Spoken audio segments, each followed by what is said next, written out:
face. Hello, welcome to Passing Notes. You can find Good previous evening. episodes on YouTube at Passing Notes, the channel name, or we are slowly releasing previous episodes on Pocket Casts, Spotify, Google Podcasts, Radio Public, Breaker, and many more. Wow, who knew we were that big? It turns out anybody can do it. Oh, it sounded impressive. Speaking of anybody who can do it, Yeah. good evening, ladies and gentlemen. Good morning, good afternoon, wherever you're listening to us, whenever you're listening to us. Welcome to another edition of Passing Notes. My name is Kale, and I am joined by Jack, Mark, and Bart. All the Hansons are in the house this evening. It was my week to select our listening material, and I have done that with a young singer-songwriter who comes directly from the great state of Oklahoma. I had the incredible privilege of seeing him live before I even knew or had heard of him before. Sort of a chance encounter. I saw him once, and I was absolutely enthralled, smitten, and in love with his sound, his unique voice, and his very, very niche songwriting. So with that, how's everybody's listen this week? Well, I could start it off. To be honest, since I didn't work, it was a bit harder for me to do dedicated listens because I don't have that spare time with nothing to do. Right. Parker So- Millsap's not the Minecraft soundtrack. Right. Well, I did put him on twice during Minecraft, so wasn't maybe quite a dedicated listen, but I did put him on to say What a that I listened. sacrifice. But I've been enjoying my listens. I think this will turn out to be an album that I listen to many more times. For a little sneak peek.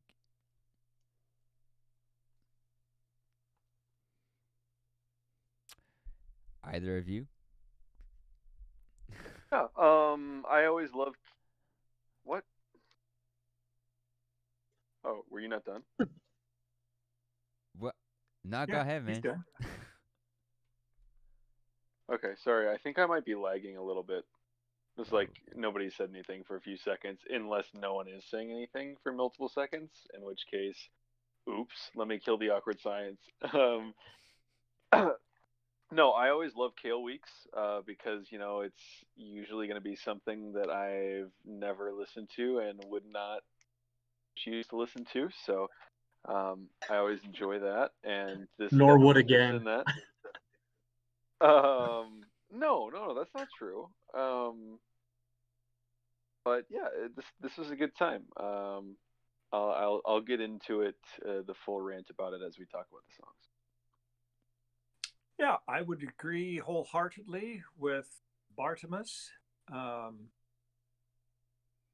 Kale weeks are usually interesting. Whether they're a win or not, always interesting. And this one was very enjoyable, and I can't wait to talk about it because I really got into it. And hopefully I would be interested. Hopefully you'll give us a little more on his background and whatnot before we get started on tracks. Absolutely, can do. As far as from what I understand, he came from Oklahoma in a very, very, very religious household. I believe they were Pentecostal, whatever the religion with the snakes is, where they perform rituals with snakes. So I mean, hardcore Southern, good old fashioned churchin'. And a lot of his songs, not so much on this album, but on his first album, his self-titled album, feature like heavy kind of religious themes, religious overtones, talking about Satan and about church and about how hardcore things are in the South. Kind of with this interesting perspective, not necessarily one which condones and not necessarily one which supports. He's very objective when it comes to criticism and very open to share things that he's favorable to. Uh-oh. He'll be back. Yeah, he will. Speaking of, yeah, so very kind of an interesting background on him personally. His best friend, bass player, I believe Michael Rose is his name. It's featured a lot, and the two of them started this band. Um, uh, yeah, that's as far as I know about the actual band itself. But as far as the tracks go, when I saw him live, this album had just come out, and so I got to hear all of these live in person. And he would give like a little story or like a little descriptor about each one of them, and I can recall some of them, and I will be doing that as we roll through the tracks. Um, yeah, so that's about all I have when it comes to that. I figure we go in order as usual. So we might as well start off with our first track off the album. One of my favorites, a fast little tune called Hades Please. Please or pleads? Pleads, excuse me. Yeah, you're good. D, pleads. Yeah. I can go ahead and start. So this is Parker's most popular song, and it is a folk rock banger. Short with everything happening, all of the strings from guitars to the fiddles. It's immaculate, man. Love this song. It's such a rocking song. Love the breaks after the verses where there's a few guitar strums and maybe a cello or something, and then just some airy breathing sounds. Super awesome. And it's a super cool comparison, coming from the age of Percy Jackson books. Always Greek mythology is going to be big for me. So comparing a lot of things to the underworld equivalent, like a river being called the Styx in reference to the river in Greek mythology, as well as the dog being referred to Cerberus, who is, of course, the guard dog of the underworld in the same mythology. And essentially, I believe the song I believe Parker is comparing himself to Hades, who goes and gets a human wife and convinces them to come back with him to the underworld, who would be Hades' husband in this case, known as Persephone in the mythology.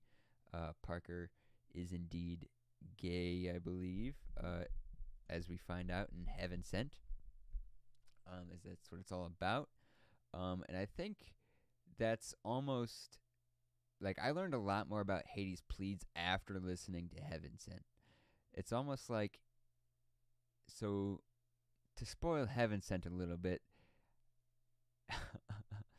Parker, I feel feels maybe a little damned by his religion. I don't know if he's still practicing the religion, but from the religion he grew up with, I feel maybe he's a little damned. Maybe he feels like he's in the underworld a little bit, and so like he might feel like he's convincing a significant other to come into the underworld with him, since it's such a large sin in that scope of religion. Which is super cool because I didn't quite get that imagery. I just thought it was cool, just the whole mythology thing in comparison. But then when you listen to Heaven Sent and you get the meaning behind that, you're like, oh, this could apply to quite a few of the other songs. So that was really awesome. Love Hades Pleads. Great track. Great starter. Definitely. So everybody can hear me, right? Yes. Yep. Okay, so I just missed everything until Jack started talking about that song. So if I whiff on anything or like say anything's already been said or something, just catch me up to speed. Anyway,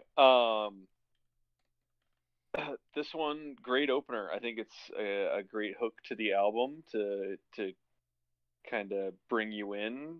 Even though I'd say it's kind of an anomaly compared to the rest of the album. Um, I don't think we get anything that really goes like this on any of the other tracks. But it's it's a rip roaring honky tonk, screaming strings and driving drums push this one along nicely.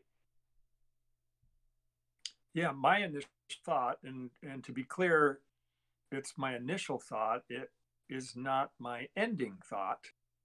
But my first listen was, oh, hillbilly rock. Nice. Uh, I like it. I dig the music, dig the vocals. I like the fiddle. Usually to me, fiddle means country music, and I don't care for most country music. So I knew this wasn't country music because I liked it. And that fiddle is dynamite throughout this album. And as you two stated, great start to a kind of music I do not typically expose myself to. So I knew this would be a different ride for me, and it started out well. Except for Roger Miller, though, right, Mark? Well, yeah. I mean, that's more of a comedy, but. Well, fair enough. Yes, you guys hit on a handful of things which become more and more prevalent throughout the album. This is a great speedy tune. I love driving to this song. It has this like old school kind of feel to it as well. I remember when they did this song live, they did it like even faster than it is on the recording. So like the like that sound of like a train kind of beat going through it was really really prevalent, and it's great. It's a great hook.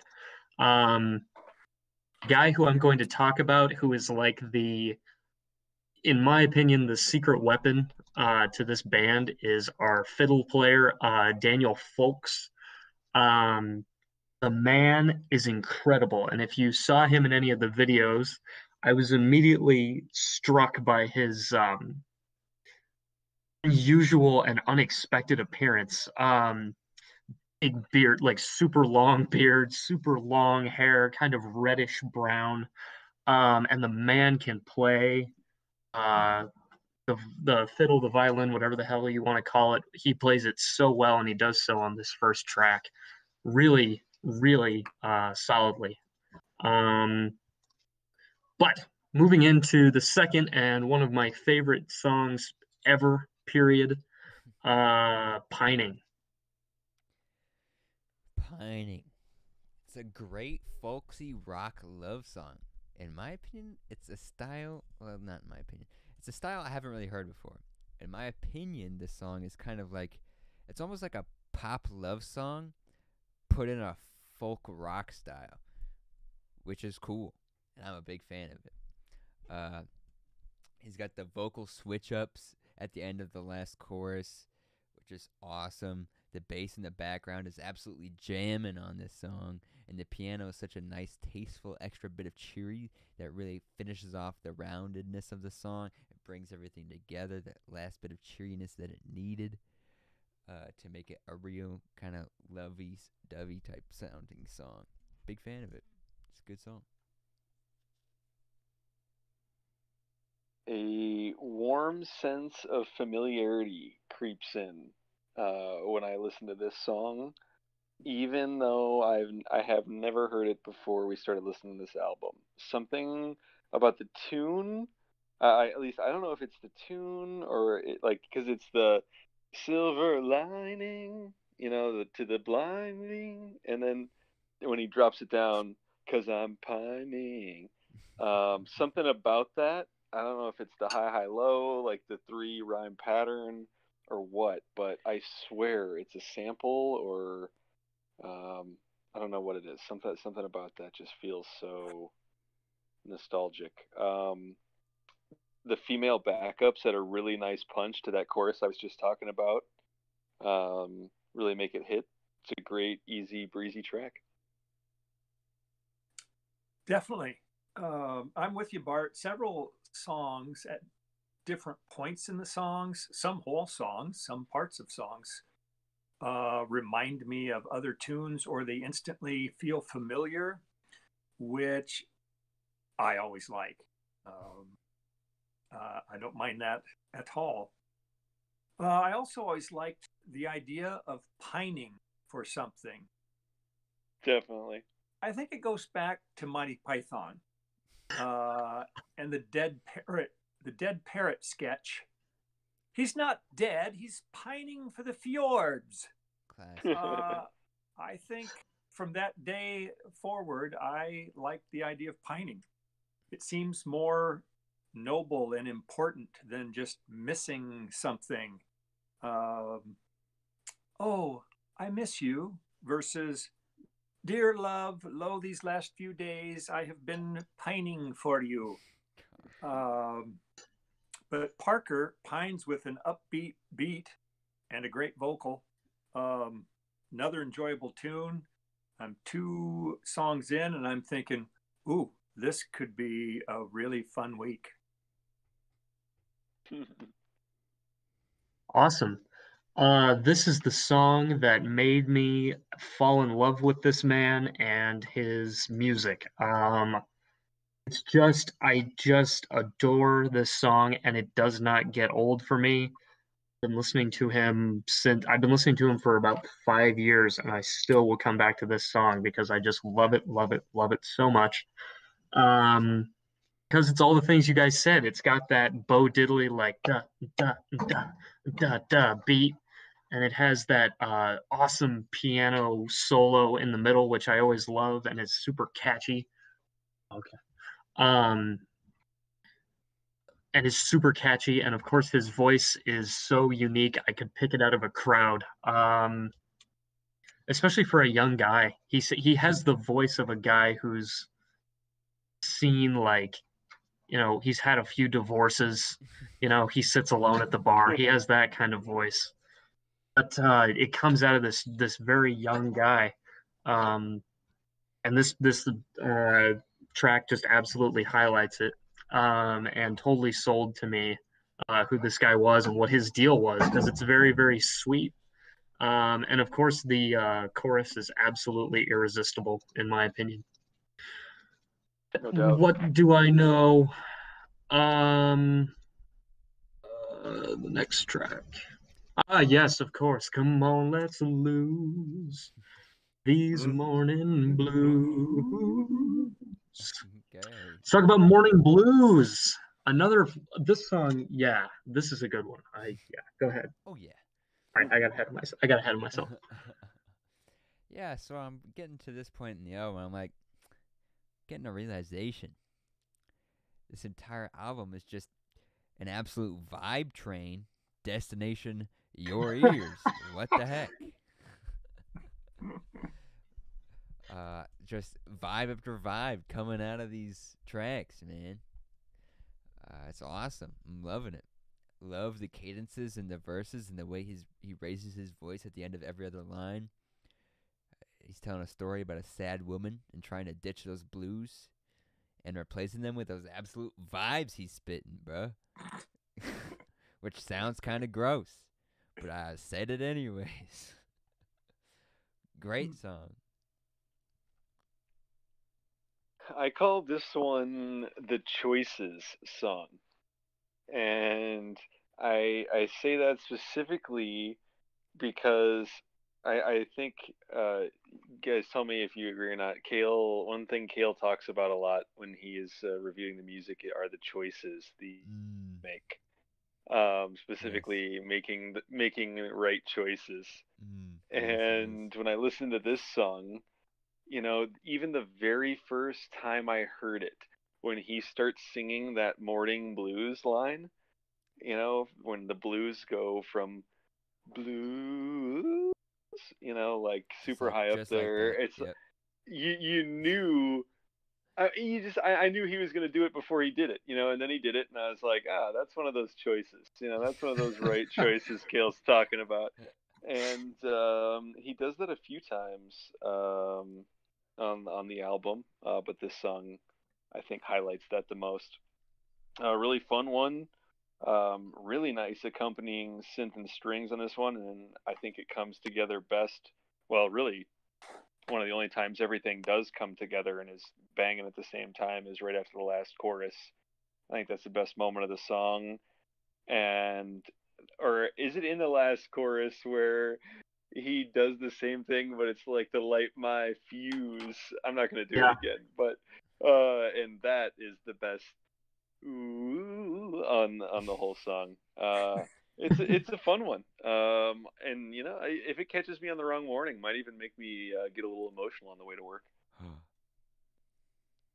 Yeah, I talk about phrasing, certain singers' phrasing. I've done that several times on our podcasts, and a few have annoyed me to no end where it ruins the song for me. And then there's a couple of people who can do no wrong, and I like every choice they make, and that is true of this. There's not a time where the phrasing is stilted and throws me off, and I think that's dumb. It's all fits so well, and this song, the vocal and the music blend incredibly well. They just wrap around each other, entwined, and I'm not sure I've ever heard it done better. And at this point, I'm learning that I really like Parker as a lyricist.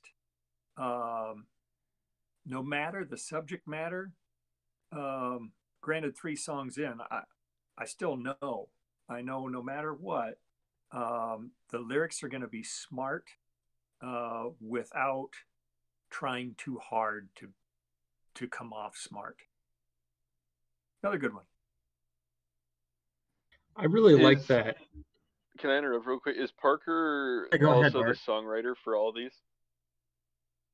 Yes, all of them except for "You Gotta Move." Okay. "You Gotta Move" is an old blues song. I think the Rolling Stones cover. Everybody's covered that one. I didn't think about remember, that, but excellent songwriting and oh yeah, sorry. No, that was exactly the point I was going to bring up. I didn't. I mean, Pining has that really. It has nice lyrics, but nothing really special. Hades Pleads, when you look at them really closely, have kind of these heady, kind of intellectual lyrics. But then this song, I completely agree. He doesn't say anything more or less than what's absolutely necessary. Um, just my experience reading and getting information about songwriters that I love. There was a story about Bob Dylan and Leonard Cohen, 2 really big songwriters and 2 genius songwriters in their own respects. Um, and I think it was Bob Dylan who said something like, he asked Leonard Cohen, "Well, how long did it take you to write Hallelujah?" He said, "Well, it took me about 5 months to get the first draft." And then, how long did it take you to write Mr. Tambourine Man? Uh, Leonard said back to Bob, and Bob said something like, "Oh, it only took me like 15 minutes." So just the way that songwriters work and the way that one songwriter will sit in front of the paper and look at it and go, well, this word needs to be changed, that word needs to be changed. And some will just write it straight out. But there's, again, going back to the point of there's nothing excessive or inexcessive about any of his lyrics. I completely agree with that. Musically, I loved this opening riff and the way, yes, his voice wraps around the sun comes up too early. I like that a lot. I like that. And it mixes with the notes that he's playing on the guitar. And the chorus is just, it's immaculate. I think it's a wonderful one. That being said, we move into one that Jack has already hinted at, and one of my favorite ballads on the track, on the record, Heaven Sent. The ultimate love me for who I am. A plea from Parker himself to his father to look past the sin of homophobia in the Bible and love his son despite the fact. And me, despite not being in the same boat as Parker, I can feel the emotion that he's given. And that's what makes it so powerful. I mean, you can just feel the emotion and how much it means to Parker, the whole message behind it. And you notice the minimal amount of instruments in this song compared to the other ones. And that's on purpose. Because I'm sure this is super important to Parker and that the lyrics come from a deep place in his heart. And he wants to spread that message and for it to be heard. He doesn't want it to be deluded or distracted by too many instruments, a funky beat going in the background. He's gonna lay on his message, and he wants you to receive it. And it's awesome. The choir comes in at just the right parts to reinforce and strengthen his argument, but they leave just as quickly. I mean, it's awesome. It just strengthens his argument to his father. It's like, you claim that Jesus loves me, so since you believe in him so much, why don't you feel the same? It's an immensely powerful song that I probably can't feel the, total, emotion from, just because I'm not in the same boat, but I still feel it, and I can be impressed and blown away because of it.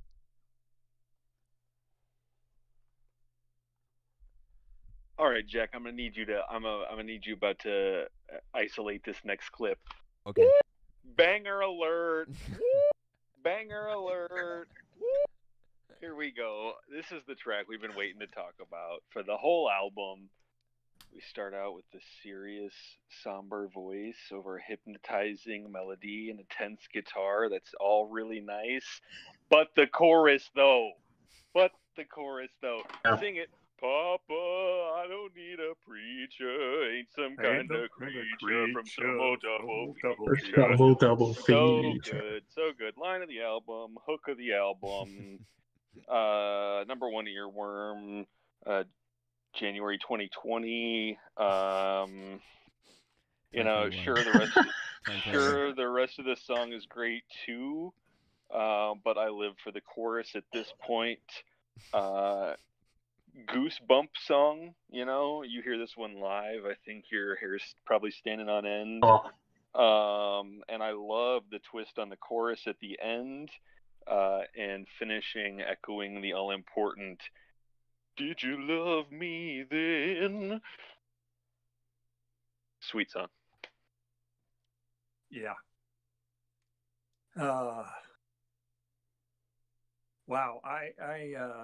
I wouldn't ever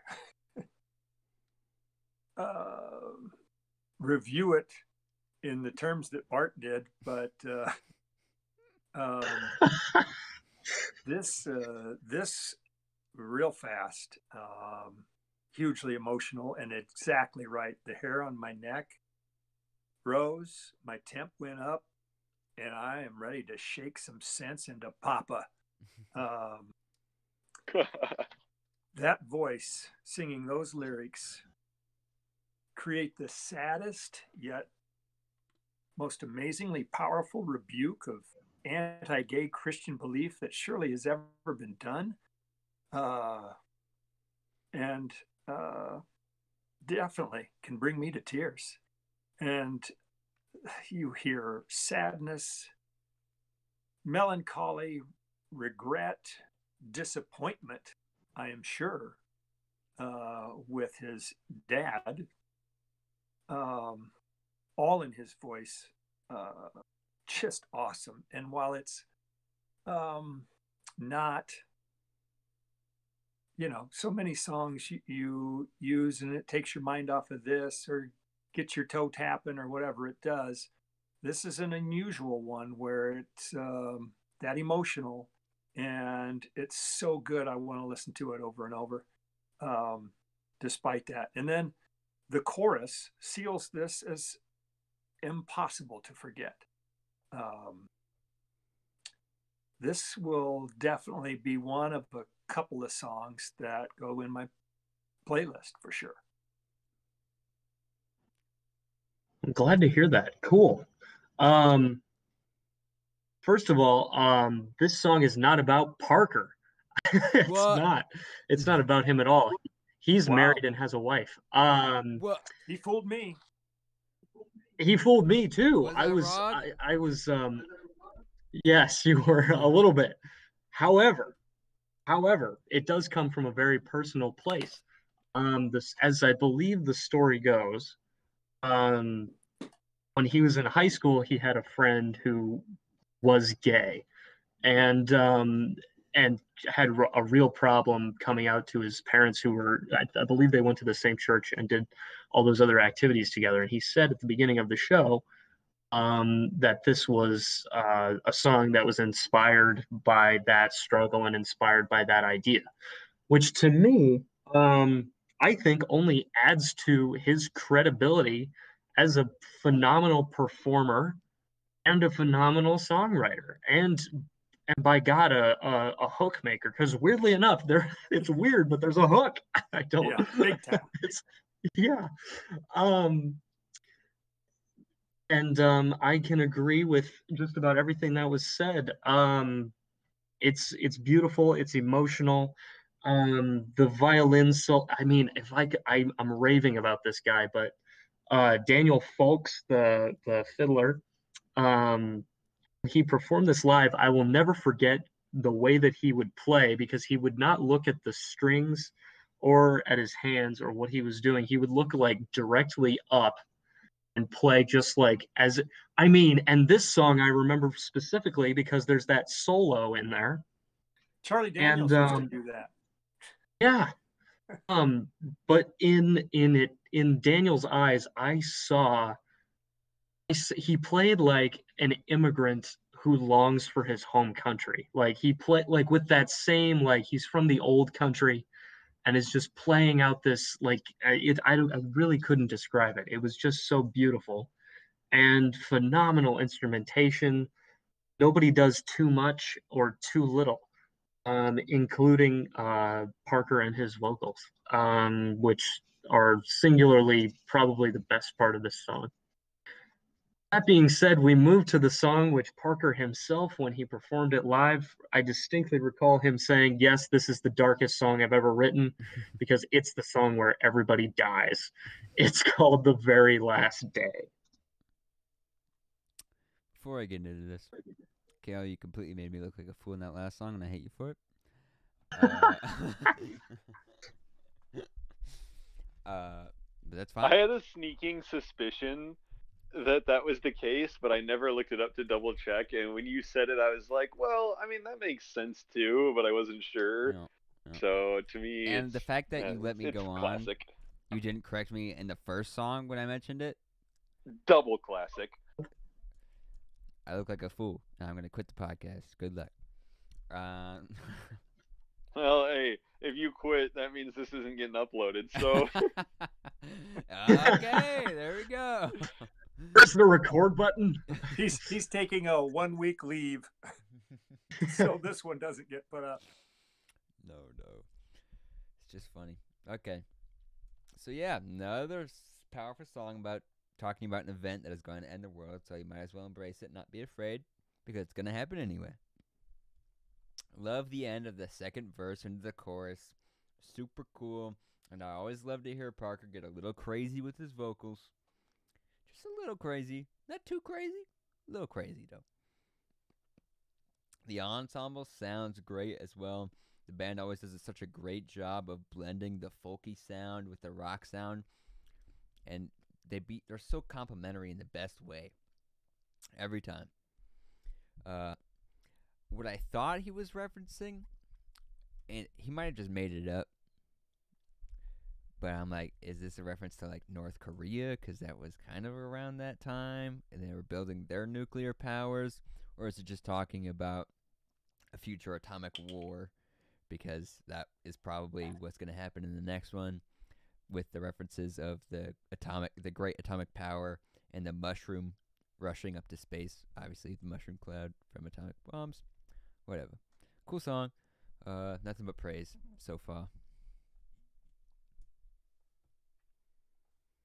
all right, Jack, I got another one for you. Ready? Okay. Grinder okay. alert. Grinder alert. Grinder. This one feels like a closing time song, which I guess, it's kind of fitting, being an apocalyptic track. It's the end of things, so perfect. He says there's no sweet chariot in this one, and for some reason every time I hear that line, I stop paying attention to this one and I start thinking of Swing Low, Sweet Chariot, and I'm just like, why did I learn that in music class elementary school? Like, why is that a song that is taught? Anyway, um, nice falsetto on this one that I don't think I really noticed the rest of the album, which is kind of showcasing a nice range. It's an okay track. Yeah, I'd say if you're learning religious songs in school, your parents sent you to the wrong school, which could very well be the case. Yeah, I It would have thought been Kingsley. Kingsley. Well, kind of fits. That sounds so pretentious saying it now. Kingsley. Yes. I was a king. Kingsbridge. I was a Kingsman, you know. Yeah. Secret Service. I think of this as Parker's version of 1999. And yes, I noticed too, Bart. It's kind of a wake up call when he sings, "Ain't no sweet chariot gonna come for to carry everybody home. No, instead it's gonna be a bomb."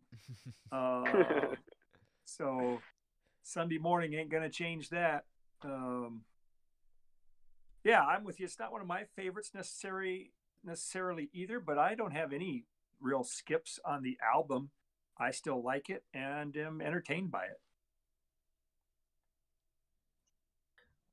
Moment number two, when I knew I would be following this guy for the rest of my life, was when he did this song live. I mean, the "Here It Comes, Here It Comes." I'm like, oh wow, oh my god, that knocked me back a little bit. And then that chorus is super, super catchy. I love the darkness of this song and the irony of it being such a, as Bart would say, a grinder, a song that's just like so powerful and punches you in the face. Um, Starts out really quiet. I wanna and then it's just the arrangement is brilliant. The little bridge with the dun dun dun dun dun dun dun. It's genius. I love that. Um, this is a Randy Newman song to me. Isn't there a "Let's Drop the Big One"? Uh, this to me is Parker's Randy Newman song, and I love it. I just love it because it still has all of those elements that I love about him and his music. It's still earthy. It's still kind of folky, and yet it's about everybody dying, and I love it. The That being said, going into another, is there anything else? Sorry. I was just gonna say the one criticism I have is there's too many varies on the last line. I have not been able to count them correctly and get my varies right singing along. I'm always one short or one too many. Very, very, very, very, very, very, very last. Oh, dang it! I always miss it by one. That annoys me.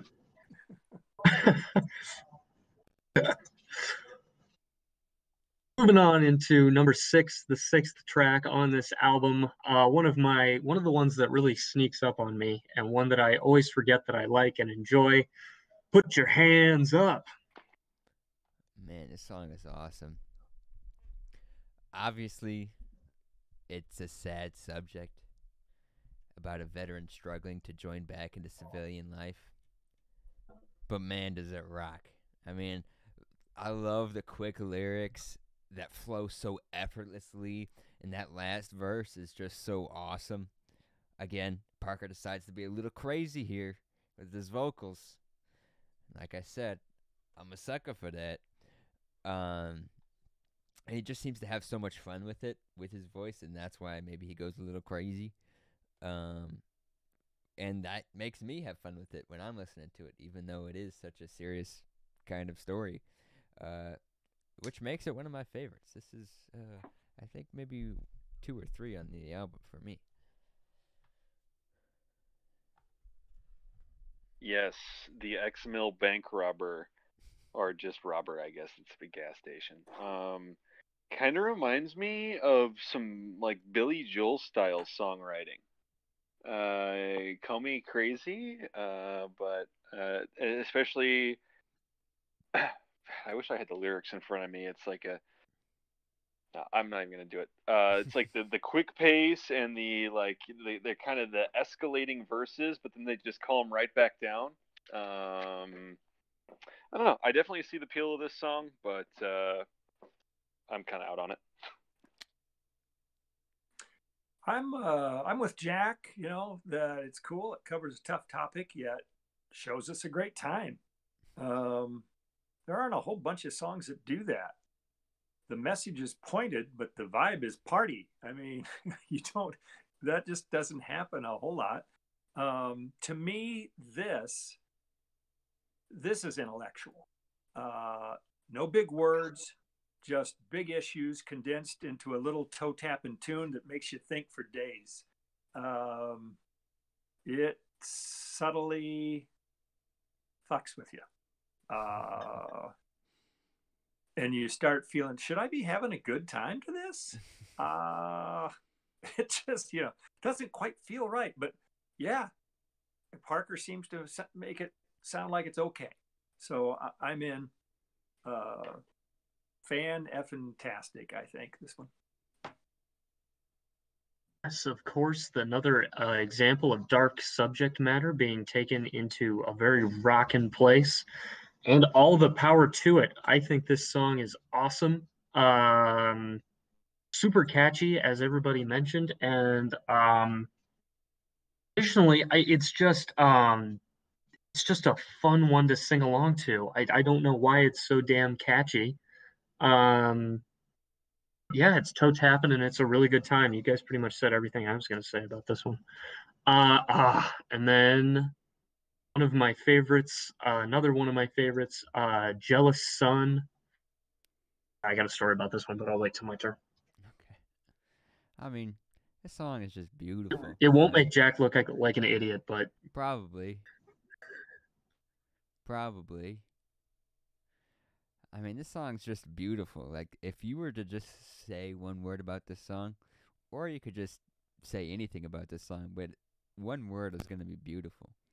I mean, it's like it's just a poem. Am I wrong about that? It's just a poem, pretty much. Like that's how I'd it's call it a written. lullaby, personally. You think it's a lullaby? you too. Okay, fine. Still poetic. Sure. No doubt. In a way, all songs are poems, so I look stupid again.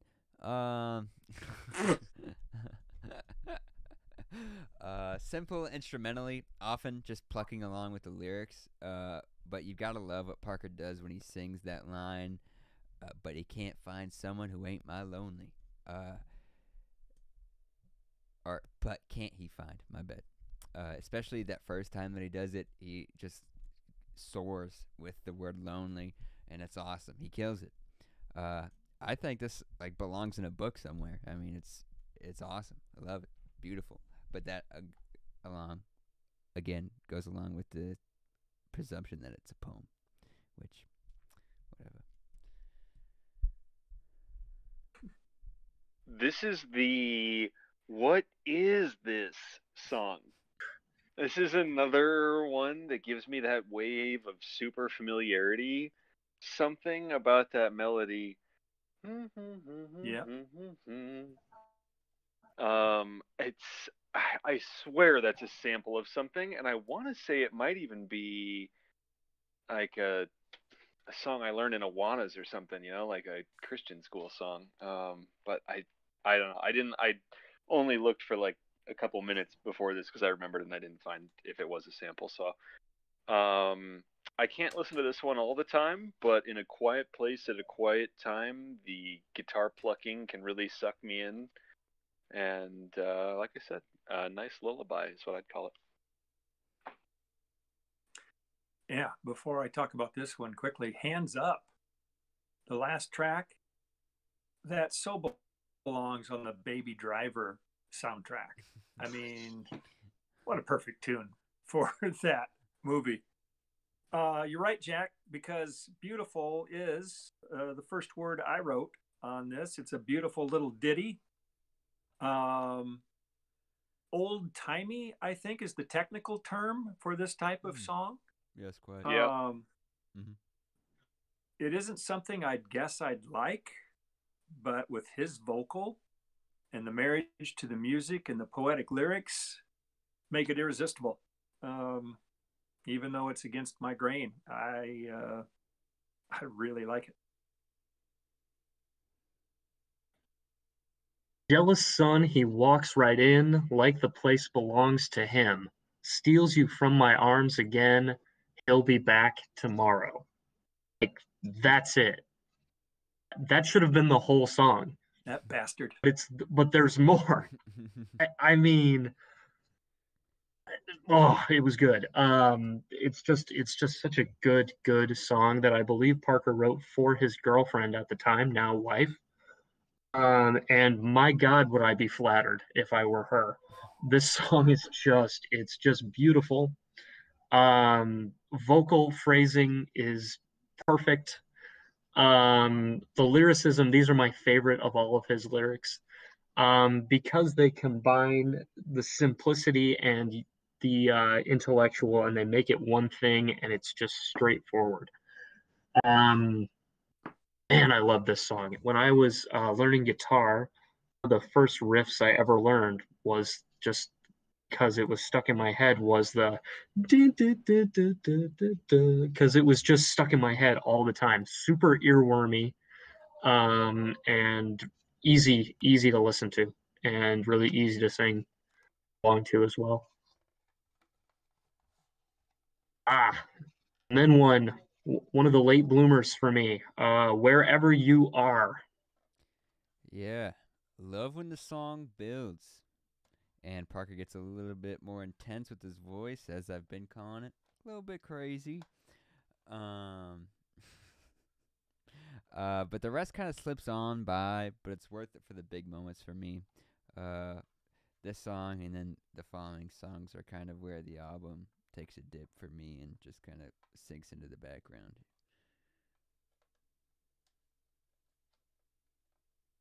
Yeah, my questions about this song, I'm like, at this point, well, really, 3 tracks in, this is true, but at this point, the religious references are undeniable. So maybe I missed this at the beginning, but like he definitely has some kind of religious background, right? Like ties. Did you already talk about that when I Yeah. was lagging out? Yeah. Okay, Yeah, that's I kind of figured you would, but um, so I was kind of just curious about that on here, but I'll just skip. For some reason, I keep expecting him to say, "Come out, come out, come out, Ollie oxen free." Does he say that? Does he say that in the song, or am I just Yeah, imagining that? Yeah. He does say it. yeah, Okay, okay. Because I thought he did, but then I don't know. I was listening, but he doesn't say it every time, right? No, it is once. just once. Okay, okay. Because then I like the last. I think is it the first time? I don't know. The last 2 times I was like, wait, why is he saying something different? Was I imagining that? So okay, yes, I'm losing my mind. I mean this one's fine. It's funny because part of my notes is, yeah, his vocals are so good that somehow he makes the line "come out, come out, come out, Ollie Oxenfree" seem like the most meaningful thing I've ever heard. It is so good. His vocal is so awesome. And I'm just like, that doesn't mean anything, but he's making me believe it does mean something.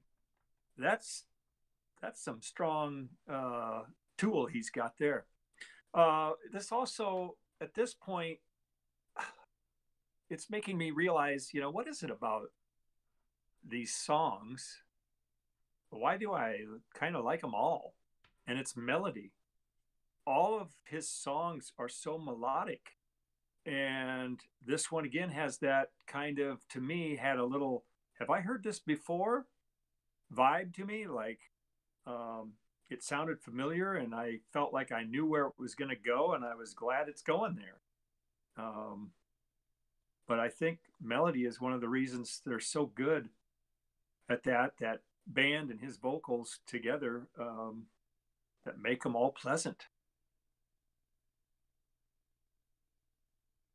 I think what I love the most is how weirdly thematic, I would argue, his lyrics are. And this is one of my the best examples of that. It's weird how they tell a story without giving you all of the plot points necessarily. This one is one of my favorites because it's such a distinct visual in your head when you look at the lyrics. You can't find this person. They've been drinking all night. Where did they go? And then this awesome chorus, which I've used the word before. It's immaculate. It's just such a great chorus that it made me re-examine the lyrics and re-examine the song because that honey don't it hurt like hell. It's so good. Um, so for me, that's why I kept going back to this song and I gave it more chances because I originally this was not my favorite, but it's slowly grown on me over time. Just like this next track, You Gotta Move, an old blues song. Yeah, a melancholy vibe, talking about moving for some reason. For me, the song kind of fades in the background, but I can get the appeal in certain situations. Just not quite my speed typically, but it has its place.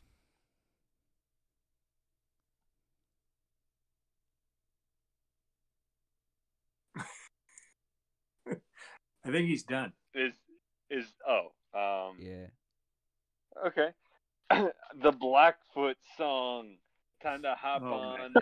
Time to hop on engine number 5, boys. Time to hop on engine number 5. Bring your harmonicas or you're going to get bored on this slow-moving train. This is a stranded in the desert with no water song. Wow. Okay. That's interesting. What's also interesting is when I was doing my notes, I accidentally skipped this song, which is just as well because it's not that I minded. It's just that it was so different than the fact that I didn't have time to do much research of any kind. And the fact that you've said Parker didn't pen this one kind of explains a lot because it isn't thematic in the way and the lyrics work in the rest of the songs. He does a fine job with his vocals, but it is a bit of a misfit amongst the others, I would say. I agree. The two words that I would use to describe this song, excellent cover, because that's exactly what it is. It's an excellent cover song that was very much, we need 5 more minutes for the album. I think that's exactly what it is. It is not done terribly. It is not a bad song. I even like this song and how he does it. Not even a skippable song. But for me, it's not a Parker song. And for that reason, not one that's high up for me. That being said, moving into another great song, very dark song, a very dark song. This is A Little Fire. Yeah, it's a little bit more mellow than I like to hear, Parker. Like when I was hearing these first, how many is that? 1, 2, 6, 7 songs. Like I was really vibing here, and then when we get to these last 3, I'm like getting a little tired. And I'm like, I don't know what's going on anymore. We were in my alley, and now we've taken a turn into another alley that I'm not so comfortable in. So I think like Wherever You Are is where the album ends for me, but personally, so I don't know. It's crazy talk. I'm sorry. No, I gotta agree with Jack a little bit. Now that granted, I almost every single time I listened to this, I probably got through it 7-ish times. I was listening to it front to back. The only songs I repeated out of order, like so occasionally, I would go on a loop of 2, 3, 4, Pining, Morning Blues, Heaven Sent, and I would loop those a few times in a row just because they're great. But that meant because You Gotta Move. It's not a bad song. Like I'm not trying to crap on it earlier, but I do think it's like it is an energy killer, and it can be a little bit draining, and it's hard. I think it's hard to refocus after that, and I know that these last two tracks did not get a fair shake from me because of it. I mean, I had listened to them, but I just feel like I was out of it because I have a really hard time saying much about them. This one seems like a solid track, but nothing really stuck out to me. Talk about. Yeah, and I get it about slow songs to a degree. I mean, I didn't have time for most slow songs when I was younger. Um, I'm counting on you guys when you mature to have Tom Petty's Wildflowers grow on you to the point that you'll see it for the masterpiece that it is, not this slog of an album that everything's a little too slow for my taste. I want to put on the record. I don't think any of us said that. I don't think any of us said that. So I'm paraphrasing. No, none of us said that. I picked up on it. Listen to this man trying to divide us, trying to divide our pod between his vintage tastes and our youthful ears that can't handle the sophistication of down tempo tracks. He's being hypocritical from last week because it was the exact opposite last week, where it wasn't quite his speed, but we were all vibing to it. So, you know. What was last week? Dan Fairman? Yeah. Oh, yeah. Oh, you're still mad about that? I'm not mad. I'm just saying you sound hypocritical. You right are now. mad. You are mad. He's mad. You want everybody to love your music. You're actually pissed, but it's fine. I am too when people don't like my shit. Pissed. I'm not actually pissed. I'm just saying he's hypocritical. It's fine to be upset. It's okay to admit that you're upset too. I'm not. That's the first step. Put your feelings out, Jack. This is a safe space. I am not upset. Well, back to the music. That's what an upset guy this week's music and this song. You guys have to listen to this in the right frame of mind. This thing is less a slow burn than a silent inferno. This thing is quietly powerful. It is absolutely amazing. The tension, the sexual tension in this song, as it heats up is whew. But in general, for me, Parker Millsap hits me like the heavy, not for the sound, as they don't really sound similar at all, but in the beautiful variety of their songs. None of these songs remind me of the other. And they're all these unique gems, and I love that about the heavy, and I love it about this album. Absolutely. I of course love this song because I don't know if you guys know this or not, but I saw him live. And this song just, I mean, he did not. Oh, I forgot the extra credit. No, on the Kale guy, you gotta watch the live vids on the Kale pics. Oh, I'm heated. You even saw that in the group chat. You liked the picture of me. I failed my assignment miserably. Wow. Oh. Wow. Dog ate your homework. I'm sorry I let you down, Kale. It won't happen again. Don't stop sending the live videos. Don't. Okay. This song is just awesome. And, this is you can pick this song, the guitar by the Fireside Marshmallow song, but yet it's such a dark, burning things down for pure pleasure. That interesting kind of juxtaposition of ideas is something that is a very sophisticated lyrical notion, but it's something that I think is great in this song. I mean, his voice, this is, in my opinion, his best vocal performance on the entire album, I think. Just because I think it's this one and Heaven Sent. Those are easily the two best, in my opinion. just because of his ability to focus and zero in right on lyric and perform it, I think, perfectly. And this song is a beautiful example of it. With that being said, that brings us to the final track on this album, Tribulation Hymn. Yeah, so I have no idea what the song's about. What? I don't know.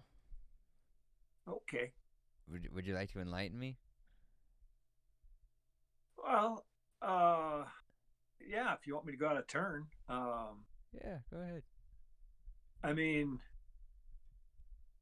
Kale pointed out that this isn't autobiographical, but I guess I took this album somewhat as at least biographical, somebody's biography.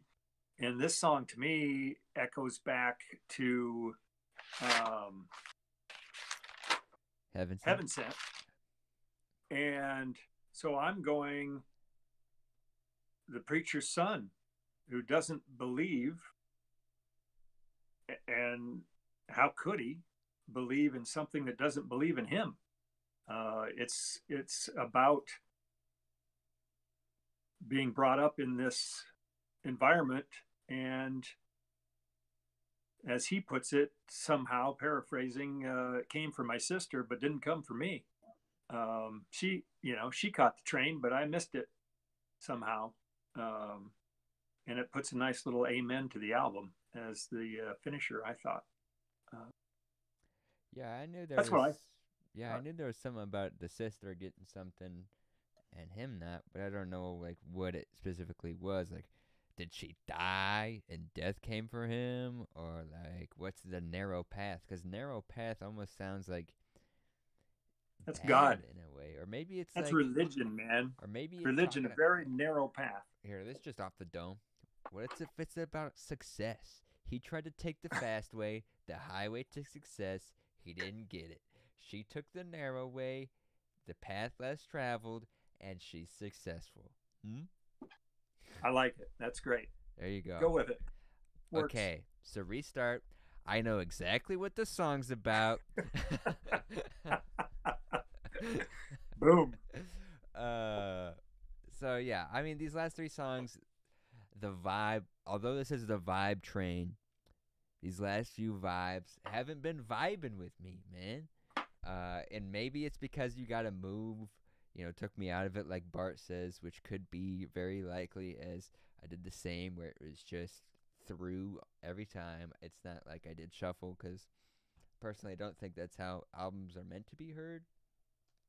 So I just go straight through. Some are. Yeah. And I'd love if they put that in the fine print, or like they told me, hey, put this on shuffle. That'd be great. But I do suspect that I'll be listening to this album many more times, because I do have a very fond feeling towards at least like the first like 6-7 tracks.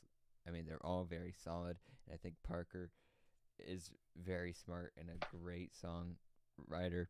I'll probably check out his song that just came out today, and maybe his album when it comes out in the next few weeks. Yeah, I've been really enjoying this. Thank you, Kale.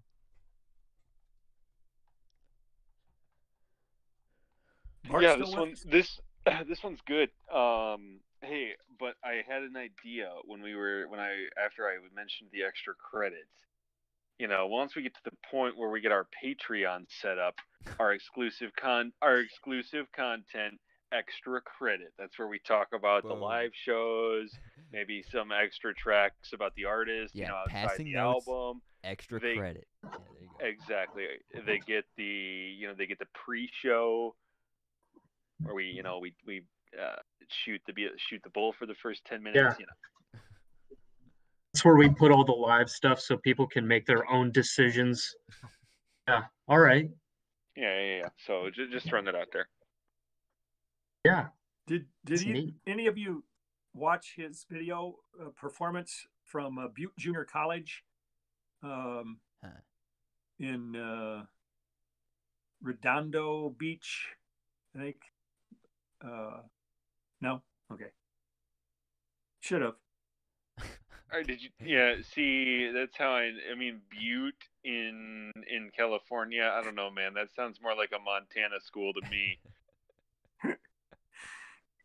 Wait. Sounds like another one you're pulling out your ass. Didn't Aaron Rodgers go there? Oh. What? No, he went to Cal. Okay, moving on. First, Did he you have went anything to to say Butte about Junior this song? College. Yeah, I said it was good. Oh, okay. Cool.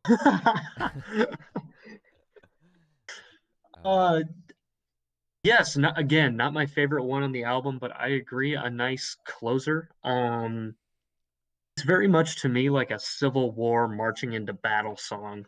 I don't know what the proper name for that is, but it has a very traditional sound to it, very traditional folk music. Um, it's great, and the themes of being led down a narrow path and the religious themes, obviously a staple of his songwriting and an identification factor. A beautiful one, and a great one to end. Not too long, of course, and definitely not too short. So, with that, I think that comes to the end of the album. Yep. And if anybody has any final thoughts, speak now. It was a fun ride. Loved it. We should vote. Or So this album is from what, like 4 or 5 years ago, right? 2017, 16. So has he put out some more stuff since? Yes. Oh yes. And he put a. Sorry. I was just gonna say, how does the new stuff kind of compare to this? Well, he came out with an album in 2018 called Other Arrangements, and I'm not actually a huge fan of that one because he kind of dresses it up a little bit, and by that I mean the music. And it's not quite as earthy or rootsy as this stuff is. I like his more acoustic sounding with kind of that rockin' side to it. To me, this is his best album so far. and you know, Cale saw all this performed live. Right. I did When it my came extra out. credit long. Yeah, did my extra credit before they even asked for it. But, no, I critically I would say this is my favorite and probably his best. So I'm curious to see when his new stuff comes out. Excited for new stuff. And I like Jack. I'm gonna listen to that track probably right after this episode. So anybody else? I'm really glad you guys enjoyed it. We should rate it. 4. 3. 3.7. I'm gonna give it 3.8. That is a high ranking album. Who am I behind and ahead of?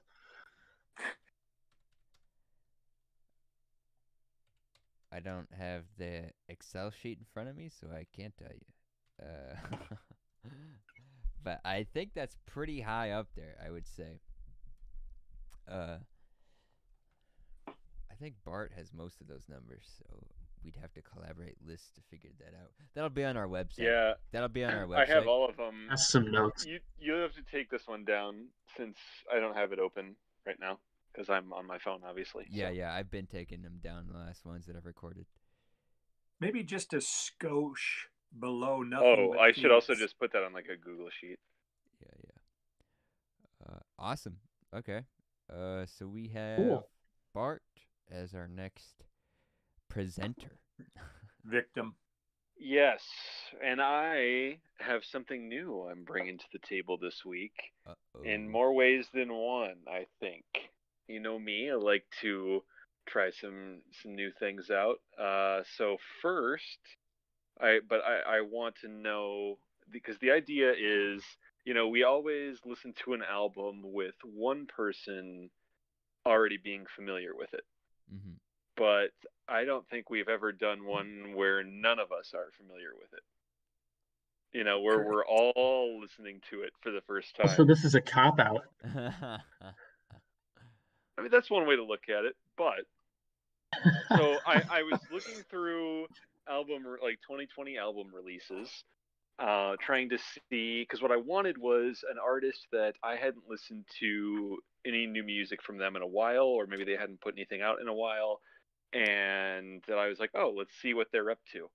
And I think the perfect one, assuming you guys haven't listened to it, so you got to tell me if you have, is The Strokes put out a new album this year called The New Abnormal.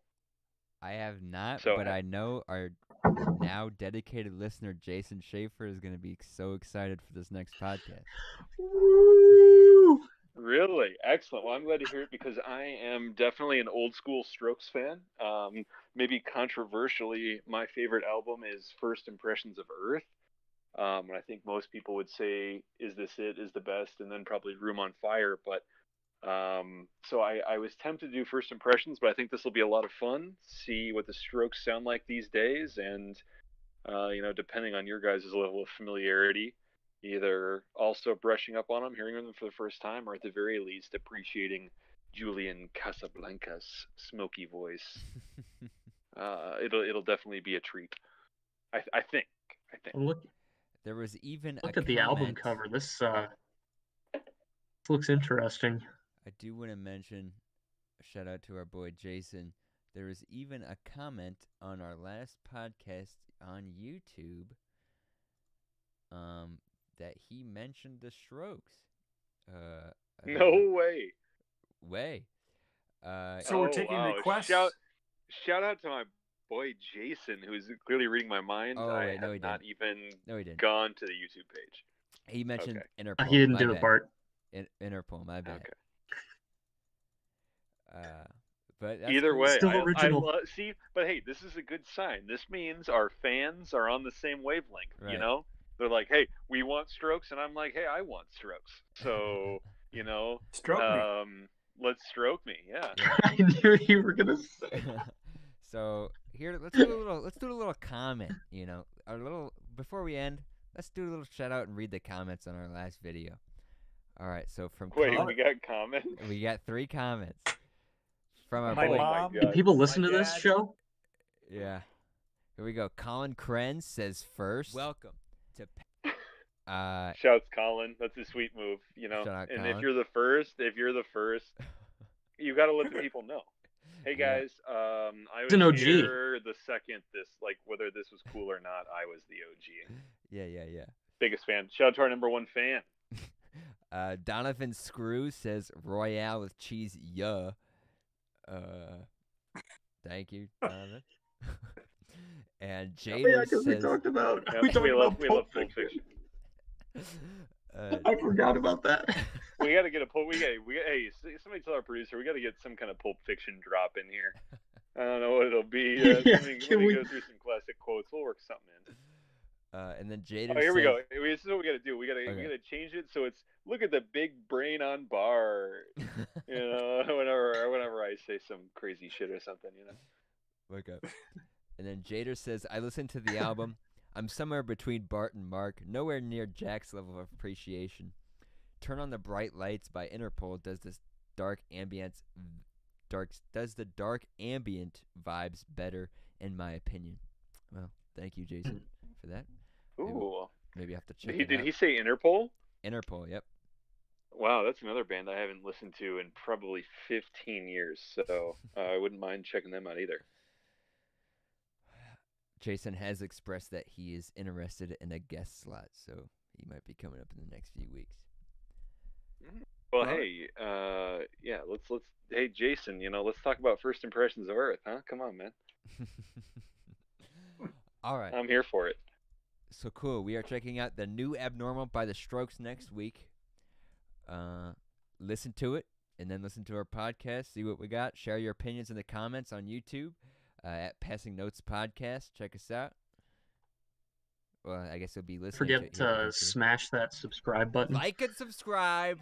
Leave a comment. Hey, speaking of buttons, you know, like a Staples button? I need to get one of those that I can hit for banger alerts.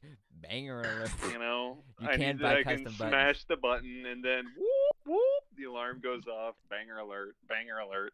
Banger alert. All right. Thanks for joining us. This has been a pleasure, Kale. We all enjoyed it. Always doing cool stuff that we've never heard of, and we always seem to enjoy it. So that's awesome. Thank you. Have a good one. All right, good stuff tonight, lads.